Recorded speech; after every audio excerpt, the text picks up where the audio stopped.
പടുങ്കലേക്ക് 94-ാം ദുഃഖറോനോ പെരുന്നാളിൽ വന്ന് ചേർന്നിരിക്കുന്ന ഈ സന്ദർഭത്തിൽ നമ്മുടെ ജീവിതമാകുന്ന തീർത്ഥാടനത്തെ കുറിച്ച് മറന്നു പോകുവാൻ ഇടയാകരുത്. സഭ ഒരു തീർത്ഥാടന സമൂഹമാണ്. ശിഷ്യത്വം സ്വീകരിച്ച ആ മനുഷ്യ വംശത്തിൻ്റെ ജീവിതയാത്രയാണ് ഈ ഭൂതലത്തിൽ എന്നുള്ളത് നമുക്ക് ഓർക്കാം. അതൊരു പുതിയ ആകാശവും പുതിയ ഭൂമിയും തേടിയുള്ളതായ യാത്രയാണ്. ഞാനൊരു പുതിയ ആകാശവും ഒരു പുതിയ ഭൂമിയും കണ്ടു. ഒന്നാമത്തെ ആകാശവും ഒന്നാമത്തെ ഭൂമിയും ഒഴിഞ്ഞുപോയി എന്ന് വെളിപാട് പുസ്തകം 21-ാം അധ്യായം 1-ാം വാക്യത്തിൽ നാം വായിക്കും.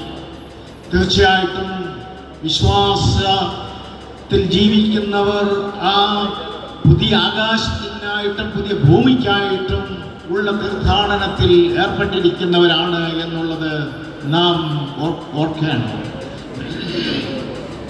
നാം ജീവിക്കുന്നതായ ഈ കാലഘട്ടം പല വെല്ലുവിളികളുടെയും പ്രതിസന്ധികളുടെയും ഒരു കാലഘട്ടമാണ്.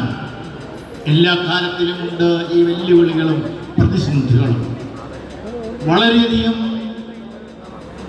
ടെക്നോളജിക്കലായിട്ട് വളർന്നിട്ടുള്ള ഒരു കാലഘട്ടത്തിലാണ്, വളർന്നുകൊണ്ടിരിക്കുന്ന ഒരു കാലഘട്ടത്തിലാണ് നാം ജീവിക്കുന്നത്. എന്നാൽ ഈ കാലഘട്ടത്തിലെ തകർച്ചകളെ സംബന്ധിച്ചുള്ള സംഭവങ്ങൾ നമ്മെ ഓരോ ദിനവും എന്നവണ്ണം വേദനിപ്പിക്കുന്നതായ കാര്യങ്ങളാണ്.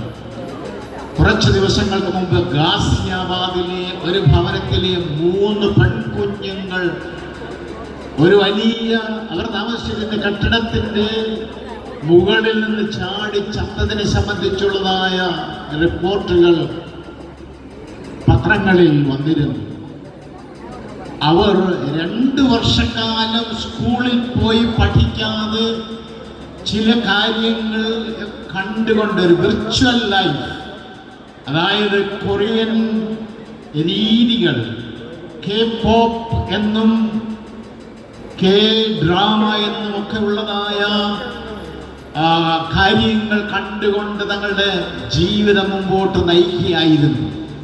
അതിനൊരു വിഘാതമുണ്ടായപ്പോൾ ആ കുഞ്ഞുങ്ങൾക്ക് അത് സ്വീകരിക്കുവാൻ സാധ്യമല്ലാതെ ആ 10 നില കെട്ടിടത്തിൻ്റെ മുകളിൽ നിന്ന് ചാടിച്ചാവുകയാണ് ഉണ്ടായത്.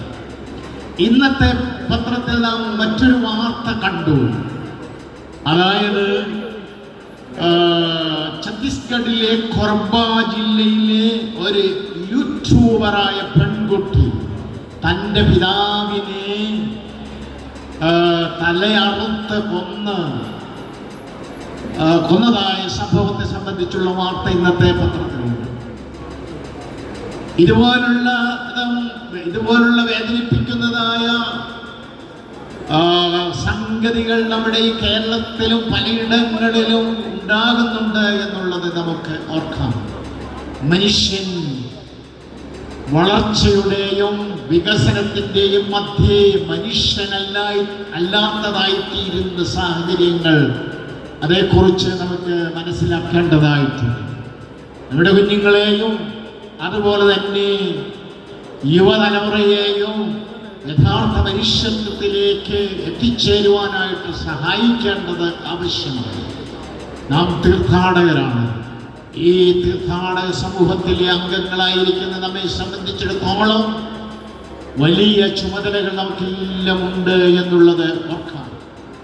ഒരു സഭാപിതാവ് പറഞ്ഞിട്ടുണ്ട്, ക്രമത്തിൻ്റെ ഭദ്രതയാണ് സമാധാനം നിലനിർത്തുന്നത്.